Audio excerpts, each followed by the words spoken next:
Assalamualaikum warahmatullahi wabarakatuh. Saya Yana Caterpillar, Prodi Farmasi dari Politeknik Kesehatan Bakti Setia Indonesia Yogyakarta akan mempresentasikan seminar proposal karya tulis ilmiah yang berjudul Aktivitas Antibakteri Ekstrak Daun Etanol. Literatur Review. Yang melatar belakangi dari karya tulis ilmiah saya, yaitu kulit adalah salah satu organ terpenting pada diri manusia. Luka menjadi sumber terjadinya infeksi, bakteri yang dapat bakteri yang terjadi pada luka antara lain Staphylococcus aureus, Streptococcus mutans, bakteri jenis Mycobacterium. Daun pinahong yang mengandung polifenol, flavonoid, tanin, saponin, dan alkaloid. Yang menjadi rumusan masalah yaitu yang pertama, bagaimanakah mekanisme aktivitas antibakteri ekstrak daun pinahong terhadap pertumbuhan bakteri? Bakteri apa sajakah yang dapat dihambat oleh ekstrak daun pinahong? Lalu tujuan penelitiannya yaitu untuk mengetahui mekanisme aktivitas antibakteri ekstrak daun pinahong terhadap pertumbuhan bakteri, untuk mengetahui jenis bakteri yang dapat dihambat oleh ekstrak daun pinahong. Lalu yang menjadi manfaat penelitian bagi masyarakat, memberikan informasi kepada masyarakat bahwasannya daun pinahong memiliki manfaat sebagai penyembuh luka.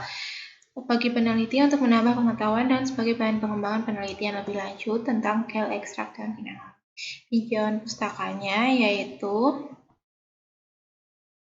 ini adalah klasifikasi tanaman daun pinahong. Lalu morfologi tanamannya yaitu tanaman pinahong memiliki daun tunggal bertangkai sangat pendek. Lalu kandungan daun pinahong yaitu antara lain flavonoid, lalu saponin, alkaloid, dan terpenoid. Khasiat daun pinahong melancarkan dan menormalkan peredaran darah, tekanan darah, mempercepat penyembuhan luka, mempercepat pemulihan kesehatan pasca operasi, dan melahirkan. Luka adalah rusaknya kesatuan atau komponen jaringan yang menyebabkan secara spesifik terdapat substansi jaringan luka yang rusak atau hilang. Ini adalah proses penyembuhan luka. Yang pertama adalah hemostatis, lalu terjadi inflammation atau inflamasi, lalu terjadi proliferation atau proliferasi, lalu terjadi maturasi atau remodeling, penyembuhan. Bakteri adalah organisme yang paling banyak jumlahnya, tersebar luas dibandingkan makhluk hidup lainnya. Bakteri memiliki ratusan ribu spesies yang hidup di gurun pasir, salju, atau es, hingga lautan. Macam-macam bakteri antara lain Staphylococcus aureus, Shigella flexneria, Streptococcus mutans, Streptococcus pyogenes, Propionibacterium magna, dan E. coli.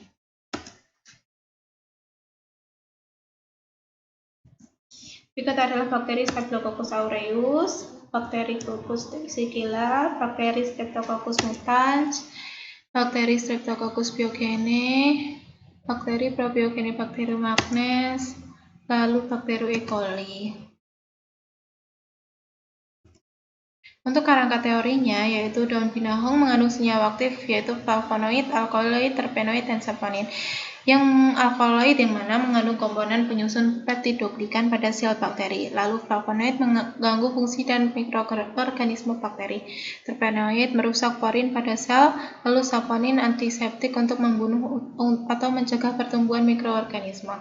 Yang mana kandungan tersebut digunakan sebagai antibakteri. Lalu saya mencari jurnal aktivitas antibakteri daun pinahong.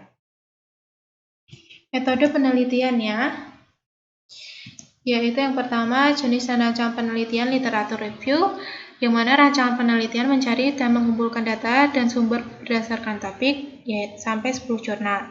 Strategi pencarian literatur, mencari jurnal pada web judul Google Scholar dan PubMed menggunakan kata kunci ekstrak daun pinahong, uji aktivitas antibakteri daun pinahong, ekstrak daun pinahong sebagai antibakteri.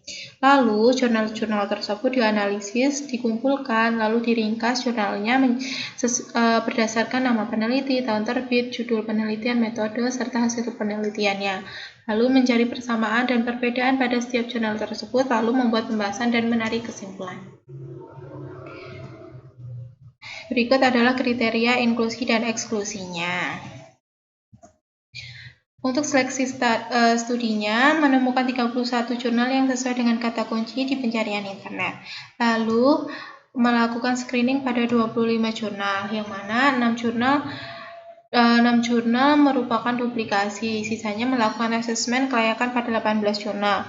Lalu, 7 jurnal tidak sesuai kriteria inklusi, sehingga hasilnya menjadi 10 jurnal untuk dilakukan review.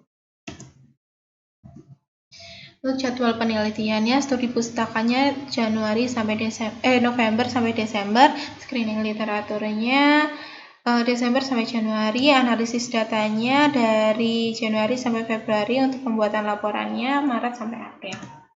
Terima kasih.